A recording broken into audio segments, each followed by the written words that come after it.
நபிகள் நாயகத்தினுடைய அறிவுரையில தடுக்க விடப்பட்டிருக்குது. இன்னும் சொல்ல போனால் ஒருத்தர் நம்ம குடும்பத்தில் ஒருத்தர் இறந்துட்டார்னு சொன்னா அதுக்கு நம்ம கவலை, மனுஷன்டா கவலை வரத்தானே செய்யும்.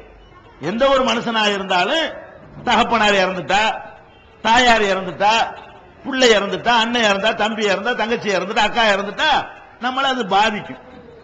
இரும்பு மாதிரி இருக்க இயலாது. இந்த கவலைப்படுதல் என்பது எல்லா மனிதனுக்கும் அல்லாஹ் கொடுத்திருக்கக்கூடிய உணர்வு. எந்த ஒரு மனுஷனாக இருந்தாலும் தகப்பனார் இறந்துட்டா, தாயார் இறந்துட்டா, பிள்ளை இறந்துட்டா, அண்ணன் இறந்தா, தம்பி இறந்தா, தங்கச்சி இறந்துட்டா, அக்கா இறந்துட்டா நம்மள அது பாதிக்கும். இரும்பு மாதிரி இருக்க இயலாது. இந்த கவலைப்படுதல் என்பது எல்லா மனிதனுக்கும் அல்லாஹ் கொடுத்திருக்கக்கூடிய உணர்வு. நபிகள் நாயகம் ஸல்லல்லாஹு அலைஹி வஸல்லம் அவர்கள் கூட அவங்களுடைய மகன் இப்ராஹிம் இறந்த பொழுது இரத்த கண்ணீர் வடித்தார்கள். நபிகள் நாயகத்துக்கு ஒரு ஆம்பளை பிள்ளை அல்லாஹ் கொடுத்தா, அந்த ஆம்பளை பிள்ளை பால் குடிக்கிற பருவத்திலே மௌத்தா போய் விடுகிறது. அந்த மௌத்தா ஒரு கண்ணுக்கு முன்னாடி பார்த்து கொண்டிருக்க துடிக்க துடிக்க அந்த பிள்ளை இறந்ததை பார்த்து விட்டு நபிகள் நாயகம் ஸல்லல்லாஹு அலைஹி வஸல்லம் அவர்கள் கண்ணீர் விடுகிறார்கள். கூட இருந்த தோழர்கள் எல்லாம் கேட்கிறாங்க, அல்லாஹ்வுடைய தூதர் நீங்களுமா, நீங்க எவ்வளவு உறுதியான ஆளு நினைச்சோம், நீங்களுமா அழுவுறீங்க அப்படின்னு கேட்கிறாங்க. அப்ப நபிகள் நாயகம் ஸல்லல்லாஹு அலைஹி வஸல்லம் சொன்னாங்க, அல் ஐனு ததுமவு வல் கல்பு யஹ்சுனு வ இன்னா லி ஃபிராகிக யா இப்ராஹீம் லமஹ்சூனூன். கண்கள் இரத்த கண்ணீரை வடிக்கின்றன, உள்ளத்திலே வேதனையால் விம்முகிறது. இப்ராஹீமே, உன்னுடைய பிரிவினால் நான் ரொம்ப பாதிக்கப்பட்டிருக்கிறேன், நான் ரொம்ப கவலைப்படுறேன், உன் பிரிவை எனக்கு தாங்க முடியல அப்படின்னு சொல்லிக்கொண்டே நபிகள் நாயகம் ஸல்லல்லாஹு அலைஹி வஸல்லம் அவர்கள் அழுகிறார்கள். அப்ப நபிகள் நாயகமே அழுதா நம்ம அழாம இருக்க முடியுமா? நம்ம குடும்பத்தில் ஒரு ஆள் மூத்தா போயிட்டார்னு சொன்னா அழுவது, கவலைப்படுவது, சாப்பிடாம கூட இருப்போம். ஒரு ஆள் மூத்தா போயிட்டார்னு சொன்னா சாப்பாடு எடுக்காது, தொழிலுக்கு போக மாட்டோம், வேலைக்கு லீவு போட்டுருவோம், கடையை திறக்க மாட்டோம், ஒழுங்கா ட்ரெஸ் பண்ண மாட்டோம்.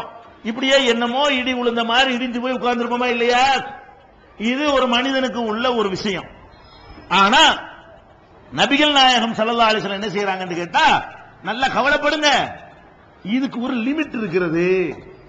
நபிகள் நாயகம் சொல்றாங்க, நீங்க கவலைப்படுறதா இருந்தால் உங்களுக்கு அதுக்கு ஒரு லிமிட், எல்லை இருக்கிறது. என்ன எல்லை?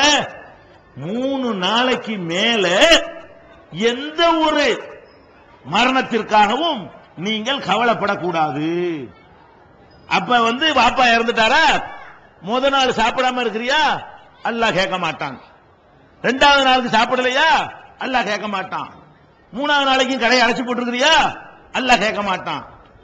4வது நாள் வந்துருச்சுன்னு சொன்னா வழக்கம் போல திங்கணும், வழக்கம் போல போகணும், வழக்கம் போல வேலைக்கு போகணும், வழக்கம் போல கடையை திறக்கணும், எல்லாமே வழக்கம் போல ஆயிரணும்.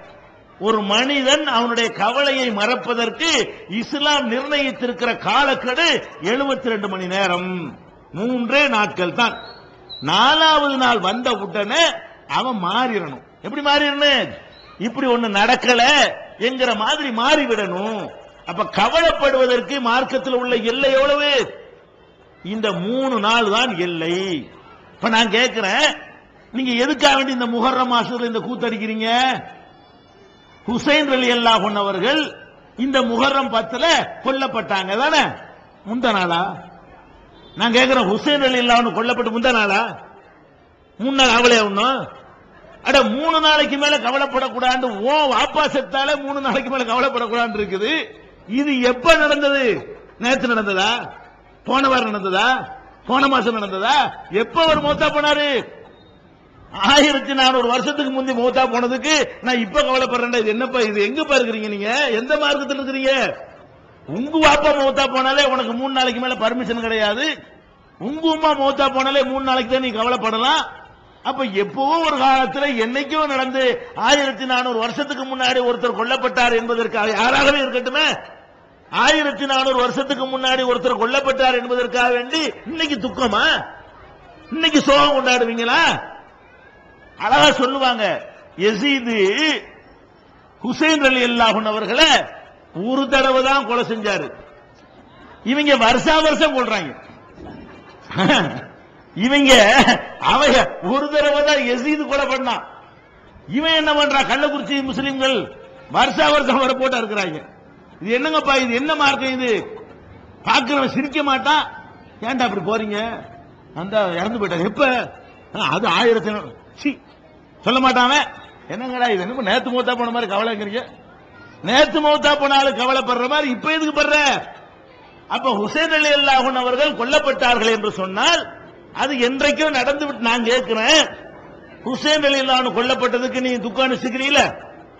அப்ப ஹுசைன் ரலியல்லாஹு அன்ஹு பெரிய ஆளா, ரசூல் ஸல்லல்லாஹு அலைஹி வஸல்லம் பெரிய ஆளா?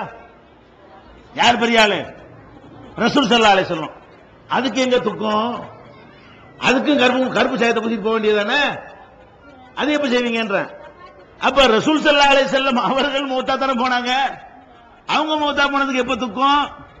அபூபக்கர் மௌத்தா போனாங்க, அதுக்கு எப்ப துக்கம்? உமர் ரலியல்லாஹு அன்ஹு மௌத்தா போனாங்க, அவங்க எல்லாம் ஹுசைனோட பெரிய ஆள் தானே, அவங்களுக்கு எப்ப துக்கம்? உஸ்மான் கொல்லப்பட்டாங்களே, அதுக்கு எங்க துக்கம்? இவருடைய வாப்பா கொல்லப்பட்டார் அலி, அதுக்கு எங்க துக்கம்? பத்ர்ல நிறைய சஹாபாக்கள் கொல்லப்பட்டாங்களே, உஹதுல கொல்லப்பட்டாங்களே, ஹைபர்ல கொல்லப்பட்டாங்களே, கந்தக்ல கொல்லப்பட்டாங்களே, இன்னும் ஏராளமான போர்க்களங்கள் நபி தோழர்கள் கொல்லப்பட்டாங்களே, அதுக்கு எங்க துக்கம்? இப்படி 365 நாளைக்கு எடுத்த யாரா கொல்லப்பட்டிருப்பாங்க?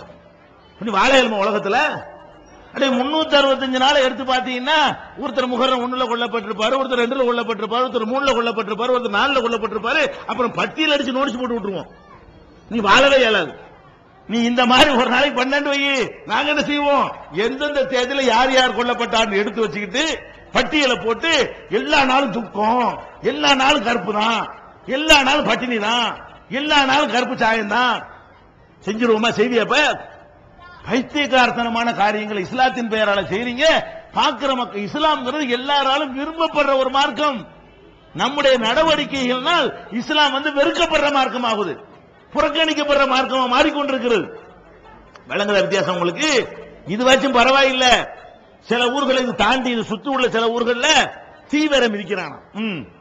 இந்த முஹர்ரம் 10ல பூ மிதிக்கிறோம். பூக்குள்ள இறங்குறிய பூவாது என்னங்கிற? அப்ப பொய், அடிப்படையே பொய், பேசிக் பொய். ஒரு முஸ்லீம் ஒரு காலத்திலும் பொய்யனா இருக்க கூடாது. நீ மிதிக்கிறது தீய, அப்புறம் என்ன பூங்குற? மாத்திராகலாம். நாங்க வித்தியாசமா செய்யறோம்ல, லேபில வித்தியாசமா சாராயத்துக்கு அப்படியே பன்னீர் லேபில மாத்திரா அது பன்னீர் ஆயிருமா? உள்ள இருக்கிற சாராயங்கிற லேபில கிழிச்சு விட்டு பன்னீர் ஒட்டி குடிக்கலாமா? உள்ளக்குள்ள சரக்கு என்ன? அது நெருப்பு. நீ நெருப்பை போய் மிதிக்கிற. இது என்ன மார்க்கம்? நெருப்பை ஏன் போட்டு மிதிக்கிற? இஸ்லாம் மார்க்கம் எப்படிப்பட்ட மார்க்கம்? அறிவுபூர்வமா சிந்திக்கிற மார்க்கம். நம்மளை எப்படி இந்த மார்க்கம் பொதுவா நீங்க பார்க்கலாம். கடவுள் பேரால, ஆன்மீகத்தின் பேரால மனிதர்கள் கஷ்டப்படுவதை பல மார்க்கங்கள் ஆதரிப்பாங்க. அது அவங்க சட்டம் விமர்சிக்க வரல. அவங்க மார்க்கங்கள்ல வேற வேற மார்க்கங்கள்ல என்ன இருக்கும்னு கேட்டா, மனிதன் அவனை வேதனைப்படுத்திக்கிறான்ல, அதை ஒரு பெரிய வணக்கம் நினைக்குவாங்க. அளவு குத்திக்கிடுவாங்க, செருப்பு இல்லாம நடக்குவாங்க, காயப்படுத்திக்கிடுவாங்க, அது மாதிரியான பல விஷயங்கள் கீழே மிதிக்குவாங்க. இப்படியான ஈர துணியை சுத்திக்கிட்டு என்ன செய்வாங்க? மார்கழி குளிர்ல நடுங்க தவம் இருக்கிறேன்னு போவாங்க.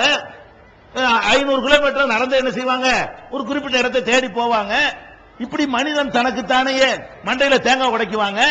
ரத்தம் ஓடுனால் பரவாயில்லைன்னு என்ன செய்வாங்க? தேங்காய் உடைக்குவாங்க. இதெல்லாம் இது மாதிரி நிறைய சமாச்சாரங்கள் உலகத்தில் நடக்கிறது. அவங்கவுங்க மத நம்பிக்கை, அவங்க நம்பிக்கை போய் அவங்க செஞ்சுட்டு போகட்டும். உங்க மார்க்கத்தில் என்ன சொல்லப்பட்டிருக்கிறது? நீங்கள் முஸ்லிம்களாக இருக்கிற உங்களுக்கு நபிகள் நாயகம் ஸல்லல்லாஹு அலைஹி வஸல்லம் அவர்கள் இது மாதிரியான வழிகாட்டுதலை சொல்லி தந்தாங்களா? சொல்லி தரல. அவங்க என்ன பண்றாங்க? நான் கொண்டு வந்த இந்த மார்க்கத்தில் ஒரு மனிதன் தன்னைத்தானே வேதனைப்படுத்திக் கொள்வதை கடவுள் விரும்ப மாட்டான். கடவுள்ங்கிறவன், இறைவன்கிறவன் அளவற்ற அருளாளன், நிகரற்ற அன்புடையவன். அந்த அன்பு உடைய ஒரு இறைவன் உன்னை காயப்படுத்திக் கொள்வதை விரும்புவானா? உன்னை வேதனைப்படுத்திக் கொள்வதை விரும்புவானா? உன்னுடைய வேதனையில, உன்னுடைய துன்பத்தில் இறைவன் இன்பம் காண்பானா? அப்படிப்பட்ட இறைவன் இல்லைன்னு சொல்லக்கூடிய மார்க்கம் இஸ்லாம். எந்த அளவுக்கு சொல்லுதுன்னு கேட்டா, நபிகள் நாயகம் ஸல்லல்லாஹு அலைஹி வஸல்லம் அவங்க காலத்துல ஒரு வயசான ஒரு முதியவர், ஒரு கிழவனார், அவர் 2 பிள்ளைங்க, அவருக்கு 2 இளைஞர்கள் பிள்ளைங்க இருக்கிறாங்க. ஒரு புள்ள கையில ஒரு தோல்ல ஒரு கையை போட்டுக்கிட்டு, இன்னொரு புள்ள தோல்ல கையை போட்டுக்கிட்டு அவரை நடக்க முடியாம நடத்தி கூட்டிட்டு போறாங்க. ஒரு கிழவனார ஒரு முதியவரை அவருக்கு சொந்தமா நடக்க கூட இயலல. அவரை எப்படி கூட்டிட்டு போறாங்க? 2 பிள்ளைகளும் அப்படி கஷ்டப்பட்டு தோல்ல தாங்கி நடத்திக்கிட்டே போறாங்க. நபிகள் நாயகம் பார்த்துட்டு, என்னப்பா ஏன் இந்த ஆளை போட்டு இப்படி கஷ்டப்படுத்துறீங்க? இவர் ஒட்டகத்தில் ஏற்றி வச்சு கூட்டிட்டு போகலாம்ல, அந்த ஆளுக்கு நடக்க கூட முடியல, காலை தரத்தரன்னு இழுத்துட்டு வர்றாரு, இவரை ஏப்பா இந்த மாதிரி இழுத்துட்டு போறீங்க? அப்ப அவங்க சொல்றாங்க, எங்க தகப்பனார் தான் இவர் நடந்து ஹஜ்ஜிக்கு போறதாக நியத்து வச்சுட்டார், முயற்சி பண்ணிட்டார். ஹஜ்ஜிக்கு போறாரு, இப்ப ஹஜ்ஜிக்கு போறாரு. எப்படி முடிவு செஞ்சிட்டாரு? நடந்து ஹஜ்ஜிக்கு போற முடிவு பண்ணிட்டாரு.